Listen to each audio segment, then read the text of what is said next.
Okay, let's unpack this. We're diving into a concept that, well, it really sits at the center of modern financial planning. Passive income. It's that big aspiration, isn't it? For almost everyone seeking a bit more freedom, the ability to generate capital without constantly, trading time for money. Exactly. Money that effectively never sleeps. Right. Precisely. And for you, our listener, the mission today is to really synthesize the 15 most actionable passive income streams we've identified looking ahead to 2025. And these aren't like speculative bets. No, definitely not. This isn't a list of crypto long shots or those dubious get-rich-quick things you see online. The sources we've synthesized, they focus exclusively on sustainable, proven ways to build long-term wealth. Okay. Think of them as financial engines, not lottery tickets. I really appreciate that focus on sustainability. Yeah. We do have to address that core paradox straight away, though, don't we? Which one? Well, that truly passive income almost always requires substantial initial active effort, whether that's putting in time, your expertise, or, existing capital. Oh, absolutely. There is no magic button. That's crucial. Yeah. The philosophy underpinning all 15 streams is patience and strategic deployment.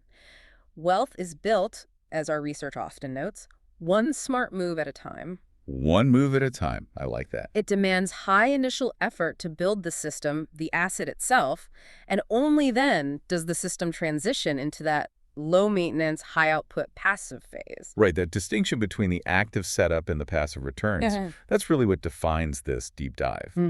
So to help navigate these ideas, we've grouped them. We've got 4 logical categories based on the primary resource required. Makes sense. We'll start with digital creation, which is all about leveraging your intellectual property. Then we pivot to audience leverage, monetizing traffic. After that, financial investments, where your capital does the work. The classic approach. Exactly. And finally, we'll wrap up with tangible real estate. Sound good? Sounds like a solid plan. Let's get into it. Okay, so let's jump into the first major section, creation and digital assets. Right. Build it once. Build it once. This category is really defined by generating highly scalable assets. The core principle here is that design it once, earn for years model. You put in that high effort, maybe sometimes really high effort, to build the product. But the cost to reproduce and distribute it is, well, virtually zero. And this is really the democratization of wealth building we're seeing now. Unlike physical goods, right? Digital assets don't need complex supply chains or inventory management. No warehouse is full of stuff. Exactly. Once that intellectual property is finalized, your profit margin can become extremely high, provided, of course, the market finds value in your asset. This whole section appeals directly to the creator economy. Okay, let's start with monetizing knowledge then. Our first stream is creating an online course. Yes. This seems like the perfect mechanism for taking an existing skill. Could be anything. Teaching, coding, marketing, cooking, photography, advanced Excel. Anything you know well. And packaging it up. And the accessibility now is just, well, it's staggering.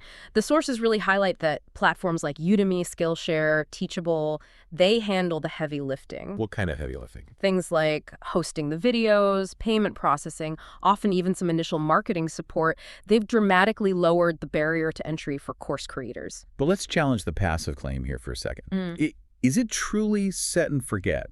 I remember the old model seemed to involve creating these exhaustive, 80-hour masterclasses. That's a massive upfront investment. That model is actually shifting, which is a really key insight from the research. The trend now favors highly niche, shorter, often self-hosted mini courses. Mini courses? Yeah. These really targeted courses, they often have higher completion rates and, interestingly, higher perceived value because they solve a very specific problem very quickly. Okay, so less is more sometimes. Exactly. You might put in maybe 15 to 20 hours of creation, launch it, and then the passive element kicks in. However, and this is the catch, there's the need for constant relevance. Right. If you teach software, for instance, you absolutely must update the lessons when the software changes. Otherwise, your course becomes obsolete fast. So that means scheduled, periodic active maintenance is required to keep that passive income stream flowing. It's not totally passive forever. Precisely. That nuance, that understanding of the required upkeep, that's what often separates success from failure. Okay. It's closely related to courses. The second stream in this category is writing and selling ebooks. Right. This capitalizes on written knowledge or stories. The primary channel, it still remains Amazon Kindle Direct Publishing, KDP. And we're not just talking about, the next great novel here. No, not necessarily, although that works too. But the real passive income strategy often lies in publishing niche nonfiction guides. Think a guide to permitting in commercial real estate or advanced power query techniques. Really specific stuff. Yeah, the sources emphasize that these short, highly specific books, maybe even just 50 to 100 pages, they perform really well because they fill these hyper-specific information gaps people have. Exactly right. And you control the pricing, the distribution globally. Once the book is finalized, formatted up on Amazon, you earn royalties every month. But There's always a but. there's always a but. The active part people often forget is marketing. You can't just upload it and hope Amazon's algorithms do all the work. Successful ebook authors, they have to run Amazon Marketing Services ads, AMS ads. Ah, okay, so there's an advertising component. There is. Now, if you can automate or outsource the monitoring of those ad campaigns, then the royalty stream becomes truly passive. But you can't just ignore competition and discoverability. That requires ongoing attention. Got it. Okay, shifting to media now. The third idea is starting a YouTube channel. The sources are pretty clear. Video content is still king, and YouTube remains a foundational engine for long-term income in 2025. No question. Though the initial phase is extremely active, right?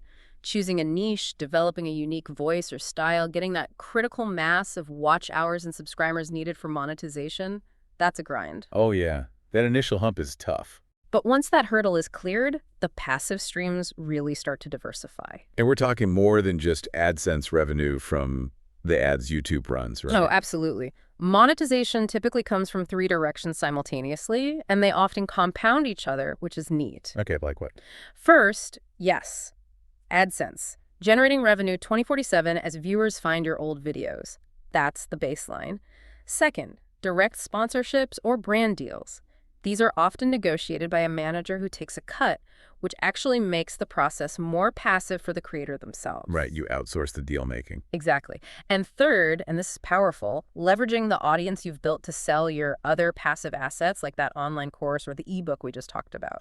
The ecosystem effect. Precisely. That compounding element is key. But we have to mention the downside. Platform risk. Huge risk. YouTube controls the policy, the algorithm, the monetization rules. You are essentially building your beautiful house on someone else's land. Yeah, and they can change the zoning laws anytime. Yeah, that's a perfect analogy. That is the critical challenge for all digital assets built on platforms. Dependency. If YouTube suddenly changes its monetization threshold or demonetizes a whole niche, your entire income stream is at risk overnight. So what's the mitigation? That's why the best strategy is always audience migration. You need to move a portion of your most loyal subscribers onto an email list or maybe a separate membership platform, something you control directly. We'll actually touch on memberships later. Okay, good point. So the fourth stream uses visual creativity, but maybe doesn't require building that huge personal audience, licensing photos or videos. Right. For photographers, videographers, graphic artists, this is a way to turn your unused backlog, all those great shots sitting on hard drives, into an actual income stream. How does that work? You just upload them somewhere? Pretty much. You upload your work to stock websites. Think Shutterstock, Adobe Stock, Getty Images are the big ones. And what's the specific mechanism that makes it passive? It's essentially a volume game based on perpetual royalties.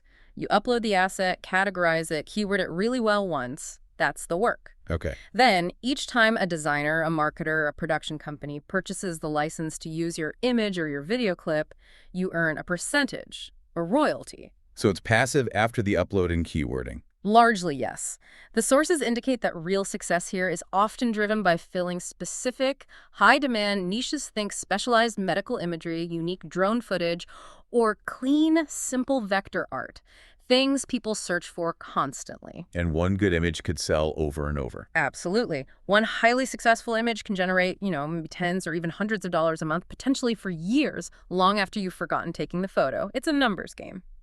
Okay, now we move into digital products, which are essentially downloadable assets. Stream number 5, creating digital products, downloads. Right. This feels like a massive umbrella term. What are we talking about specifically? It really covers a lot.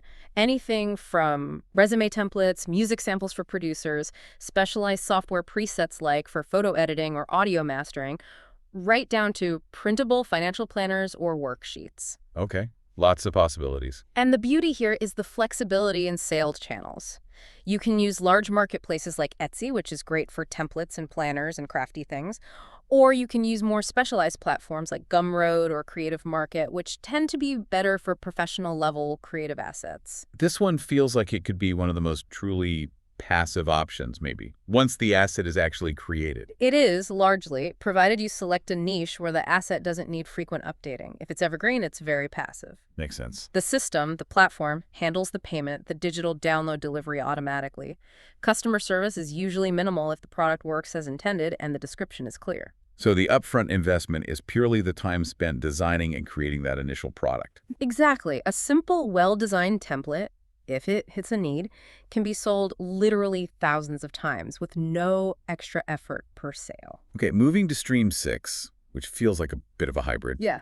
Selling merch or print-on-demand POD products. This kind of bridges the digital design world with physical goods, but without the physical logistics headache, right? That's the key appeal, yes. This is super popular because it completely eliminates inventory risk.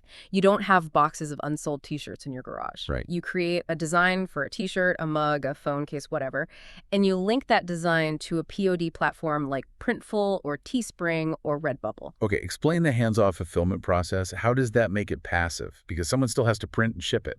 Right, but it's not you. The crucial element is the automation. The platform integrates directly with your chosen storefront, maybe that's Shopify or Etsy or your own site. Okay. When a customer places an order, that order automatically triggers the POD company.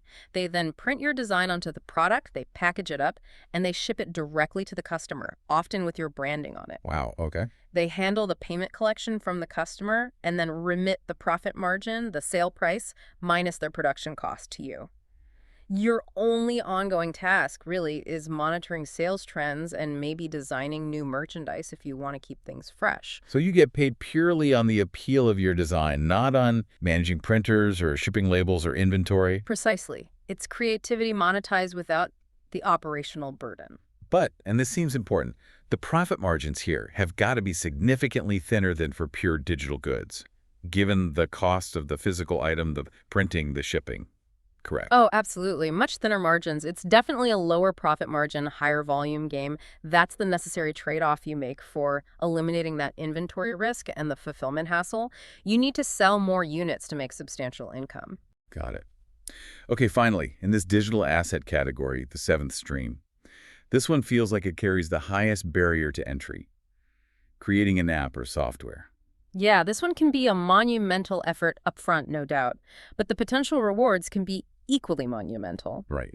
The sources emphasize, though, that you don't necessarily need to build the next Instagram or TikTok. Even simple utility apps that solve a highly specific, repeatable problem.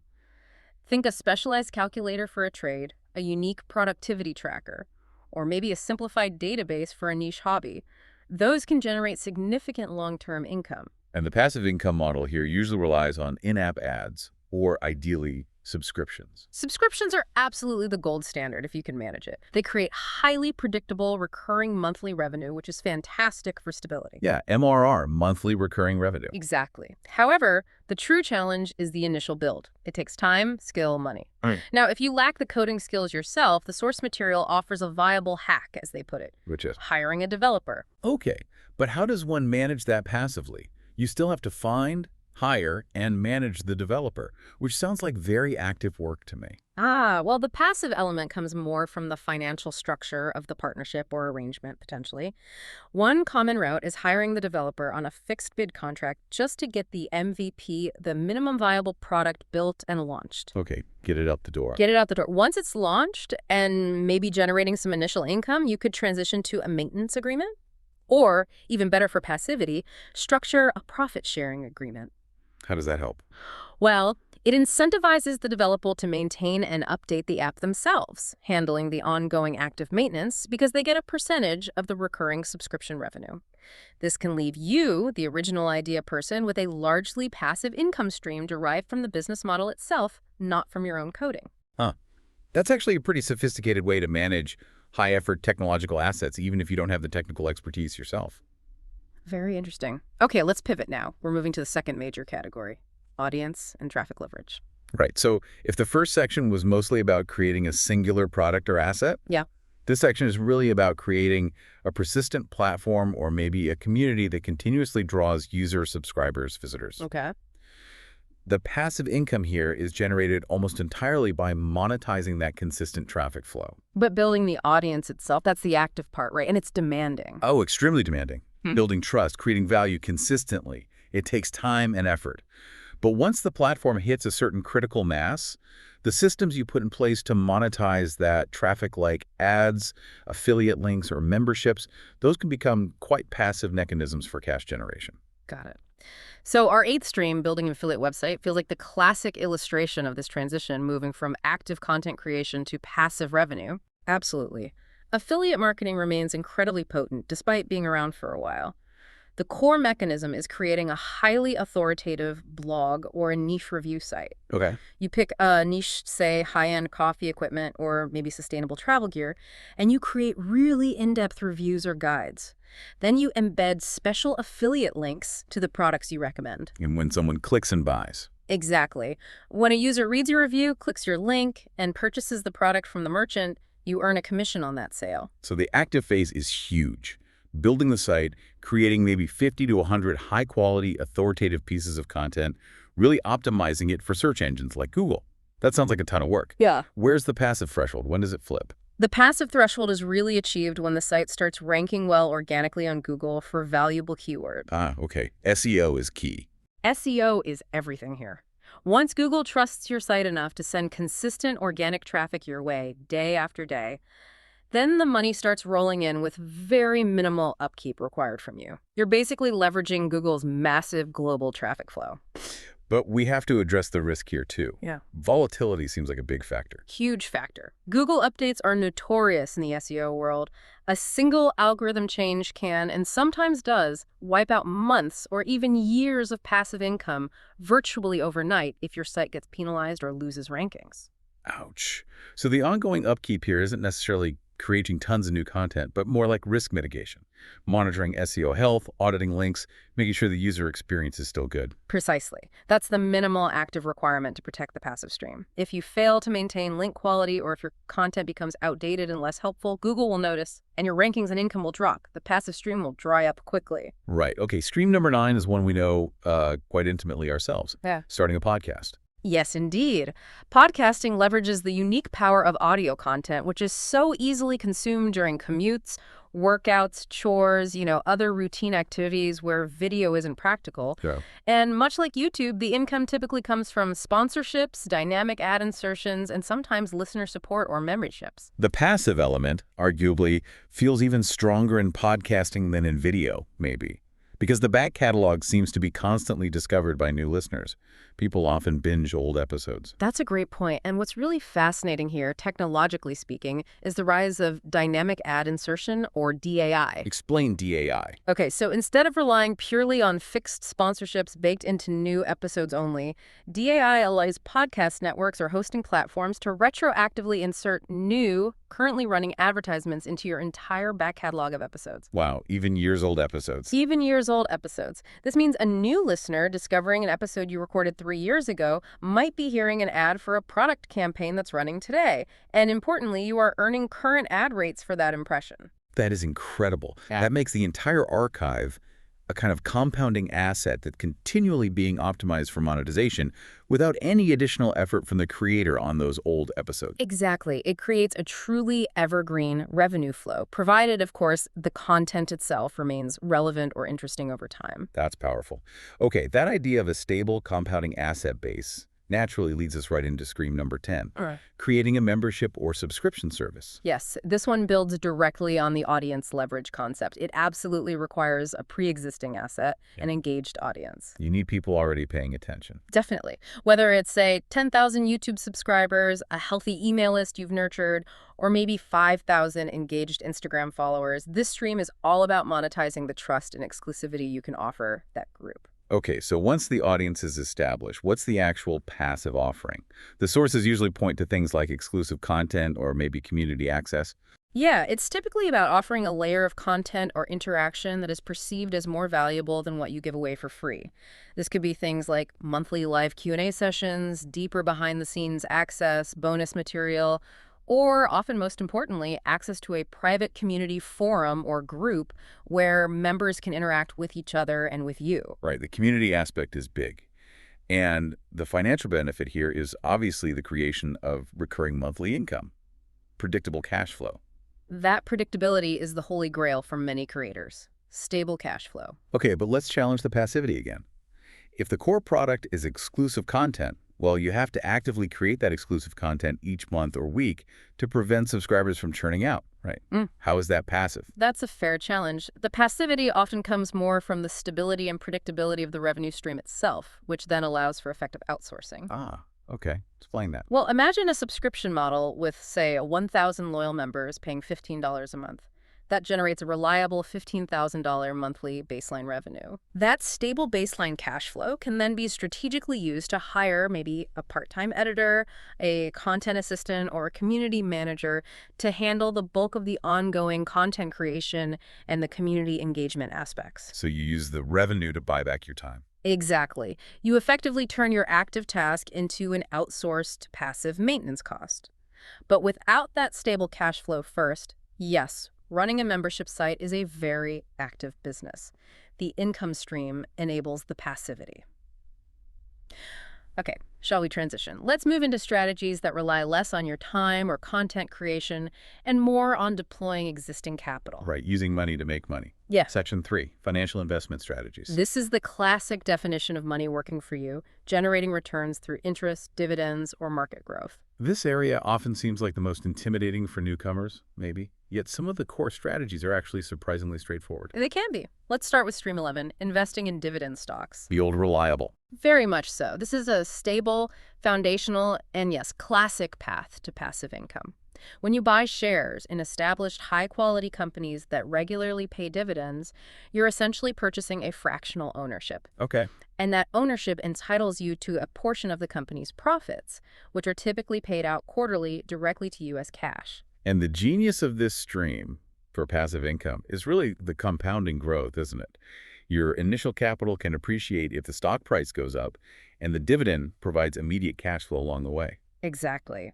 And the key strategic insight here for maximizing passivity and growth is the dividend reinvestment plan, or DRITE. DRITE, explain that. Most brokerages allow you to automatically reinvest those quarterly dividends back into buying more shares or fractional shares of the very same stock, commission-free usually. Ah, so it buys itself more shares. Precisely. This creates an incredibly powerful compounding cycle over time. You earn dividends on your original shares, and then you start earning dividends on the shares bought with previous dividends. It accelerates wealth accumulation year after year with literally zero effort once you've set up that DRAP. That's powerful. Now, for our informed audience, we probably should touch briefly on the tax nuance here. Dividend taxation isn't always simple, right? No, it definitely adds a layer of complexity you need to be aware of. In the U.S., for instance, dividends can be qualified or unqualified. What's the difference? Qualified dividends, which come from stocks you've held for a specific period, are generally taxed at the lower long-term capital gains rates. Unqualified dividends, however, are taxed at your ordinary income rates, which are usually higher. Okay, so it matters which stocks you pick. It does. Successful long-term passive dividend investors often prioritize companies paying qualified dividends to maximize their after-tax income. This requires some initial due diligence when selecting stocks, but the income stream itself remains passive thereafter. Good point. Okay, stream number 12. This one is often cited as perhaps the easiest set-it-and-forget-it strategy out there, investing in index funds or ETFs. Yes, this is really the definitive strategy for broad-based, passive, market-based investing for most people. Index funds and exchange-traded funds, or ETFs, they don't try to pick winning stocks. Well, they do then. They simply aim to track the performance of a large basket of stocks that represents the entire market, or a major segment of it like the S&P 500 index, or the total U.S. stock market, or even the total international stock market. And the inherent diversity in holding hundreds or thousands of stocks means you're not betting heavily on any single company, which drastically reduces volatility compared to individual stock picking. Exactly. The risk is spread incredibly wide. The sources we looked at often highly recommend the Boglehead approach, named after Vanguard founder Jack Bogle. Which usually involves Often a simple three-fund portfolio, maybe a total U.S. stock market index fund, a total international stock market index fund, and a total U.S. bond market index fund. Yeah. You just decide on an allocation between them based on your risk tolerance and time horizon. No, that's it. Pretty much. This approach requires virtually no active management, boasts extremely low fees, and relies fundamentally on the historical, long-term upward trajectory of the global economy. Once you set up automated contributions from your paycheck or bank account, your capital grows passively over decades. This is true financial passivity for the long term. Set it and forget it, Yeah. literally. Okay, let's look at a mechanism that provides passive exposure to a different, often difficult-to-access asset class. Stream 13, investing in REITs. That's real estate investment trusts. Right. REITs are really indispensable for investors who want passive income from real estate, but without the, frankly, massive capital outlay, the management headaches, and the illiquidity that comes with owning physical property directly. Makes sense. So how do they actually translate property income into a passive stream for the shareholder? Well, you purchase shares in the REIT on the stock market, just like buying shares of Apple or any other company. The trust then uses the pooled capital from all its shareholders to buy, develop, and manage large-scale, income-producing property portfolios. Like what kind of properties? Could be anything: shopping centers, office towers, data centers, apartment complexes, warehouses, even timberland or cell towers. Okay. And here's the key part for income. REITs are legally required by tax law to distribute at least 90% of their taxable income back to shareholders in the form of dividends. So they have to pay out most of their profits. They do. This structure makes them act like high-yielding, high-dividend stocks, but the income is ultimately derived from rents collected and property appreciation within the trust portfolio. You receive regular dividend checks as the underlying properties generate income. And this allows an investor like me to get diversification instantly, like geographically and across different types of commercial property, all through one stock market investment. Exactly. You get liquidity because you can buy and sell shares easily. You get professional management handling the properties. You get diversification. It eliminates the need to vet tenants, fix toilets, or deal with vacancies yourself, making it an entirely passive real estate play. Very appealing. Okay, finally in this section, Stream 14, a more modern, definitely technology-driven approach to deploying capital, peer-to-peer, P2P lending. Right. P2P lending platforms, companies like Lending Club or Prosper, were early examples. Now there are many more specialized ones. They essentially connect individual lenders, like you, directly with individual borrowers or sometimes small businesses needing loans. Cutting out the traditional bank middleman. That's the idea. You deploy your capital, effectively acting as the bank for small loan portions, and you earn interest as the borrowers make their monthly repayments. Okay, what's the risk-reward assessment here? It always sounds appealing because the advertised interest rates are often much higher than what you'd get in a traditional savings account or even some bonds. The potential returns can certainly be superior, yes, but, and it's a big but, the risk profile is significantly higher. The main risk is borrower default, risks people not paying back their loans. Right, that seems obvious.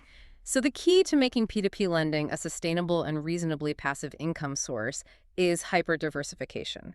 You cannot just lend $5,000 to one person. So what's the strategy? The successful strategy, according to our research, is to deploy very small amounts of capital, say just $25 or $50 across hundreds, maybe even thousands, of different loans with varying risk grades. Spread the risk super thin. Exactly. You ensure that if one or even several borrowers default, the overall impact on your total annualized return is relatively small, hopefully negligible. So that moves the active task away from vetting individual borrowers yourself, which would be impossible, to setting up an automated diversification and investment mechanism on the platform based on criteria you choose. Precisely. Most platforms allow you to set up automated investing rules. Once that automated deployment mechanism is stable and running according to your diversification strategy, the income stream, which is the interest earned minus the inevitable default losses, becomes a relatively high-yield passive cash flow. But you have to accept the inherent risk. Okay, perfect. Moving from those abstract financial instruments back to the physical world, let's cover the single foundational real estate idea that remains probably the most dominant passive income stream people think of. Right, the big one, Stream 15, renting out property. This is maybe the most recognized form of passive income out there. Yeah. And it encompasses everything from long-term residential apartments or houses to specialized vacation homes rented short-term, or even just single rooms rented out via services like Airbnb. It's definitely top of mind for many, but we absolutely must be crystal clear about the active component here, especially at first. Being a landlord, directly managing your own property, is fundamentally an active job. It requires dealing with repairs, screening tenants, chasing rent, understanding landlord-tenant law. It's often like having a second job. Yeah, the leaky faucet at 2 a.m. call. Exactly. That's Yeah. not passive. So how do we make owning a tangible rental asset truly hands-off and genuinely passive? What's the key? You introduce a necessary operational cost. You hire a professional property manager or management company. Okay. The property manager handles everything. Marketing the property, vetting potential tenants thoroughly, collecting the rent, dealing with maintenance requests like that 2 a.m. call, handling evictions if necessary. And they take a cut. They do. They typically charge a percentage of the monthly rental income, often somewhere between 8% to 12%. But that fee effectively buys the investor back their time and removes the day-to-day hassles. So that management fee is the necessary trade-off to transform what could be an active investment into a truly passive cash-flowing stream. Precisely. The income is reduced, but the time commitment becomes minimal. Now, the initial active work here, before you even get to management, is crucial too, right? The due diligence. Calculating the potential return, the cap rate, identifying locations with strong rental demand, and maybe stable appreciation potential. Oh, absolutely. That upfront analytical work is non-negotiable for success. You need to run the numbers rigorously. You have to ensure the expected rental income after subtracting the mortgage payment, if any, property taxes, insurance, expected vacancy, maintenance reserves, and the property management fee still leaves a healthy, positive cash flow each month. That buffer is key. It's essential. But once you've done that hard work up front, found a good property, and have a reliable property manager in place, then the tangible asset, the building itself, can generate income for you quite passively without requiring your daily intervention. Wow. Okay, that was an exhaustive deep dive into 15 really specific passive income opportunities looking towards 2025. Just to quickly anchor the concepts again for you, the listener, Yeah. we covered 7 ideas focused on leveraging your intellectual property via digital creation. Right. Yeah. Courses, ebooks, YouTube, photos, digital products, POD, apps. Then we had 3 ideas focused on generating revenue from consistent audience leverage. Affiliate sites, podcasting, memberships. Then 4 ideas focused on deploying and compounding capital investment. Dividend stocks, index funds, ETFs, REITs, and P2P lending. And finally, that one essential method using tangible real estate with management. Renting out property passively. It's a compelling menu of options, definitely. But the core guidance, the central theme from pretty much all our sources, remains the single most important lesson, I think. Which is? The key is not trying to chase all 15 ideas simultaneously, or even 5 of them at once. That path is just not sustainable. It leads straight to burnout, fractured effort, and likely succeeding at none of them. Right, spreading yourself too thin. So what is the single executable strategy for the listener who is sitting there thinking, okay, I'm ready to start building something? The strategy has to be singular focus first, followed by sequential asset building. You really must pick one idea from this list, the one that aligns best with your current skills, your interests, or the capital you have available right now. Just one. Just one to start. Then learn everything you possibly can about making that one stream work. Automate it as much as possible, and build it until it is genuinely stable and reliably generating income. And by stable, we mean generating money even if you had to step away from actively working on it for, say, 6 months. Okay, that's a good benchmark for stability. It is. And only once that first stream is truly stable, maybe largely outsourced or automated, then you begin the active process of researching and building stream number 2. It's about building these passive income assets sequentially, layering them one by one over time. Layer by layer. That makes sense. That really is the path to sustained financial freedom, according to the experts. Passive income isn't instant income. It's always a direct consequence of smart, strategic upfront work and building stable infrastructure. Whether that infrastructure is a well-coded app, a high-ranking affiliate website, or a diversified portfolio of REITs doesn't matter as much as the process. Right. It happens, as you said earlier, one smart move at a time. Exactly. Well, if you, our listener, found this deep dive helpful, we really hope you take this list and maybe spend some focused time just thinking, researching which one of these 15 streams offers the best intersection of your personal interests and your available resources, time, money, skills. And just remember that universal starting principle. The best time to start building passive income was probably yesterday. Yeah. But the next best time is definitely today. Don't wait for the perfect moment. Good advice. And as you maybe start on this journey, here is our final thought for you to explore and mull over on your own. Given the rapid pace of technological change we discussed, platform risk, increasing global market volatility, which of these 15 streams we talked about today do you think is the most inherently resilient? Which one is best protected against a sudden, unexpected platform shutdown, a major algorithm change, or even a severe economic downturn? Is the most resilient asset a highly liquid index fund tracking the whole market? Is it a perpetually valuable niche ebook solving a timeless problem? Or is it that hard, tangible rental property sitting on a specific piece of land? Something to think about. What offers true long-term resilience? We'll leave that question of resilience for you to explore further. Thanks for joining us for this deep dive. See you next time.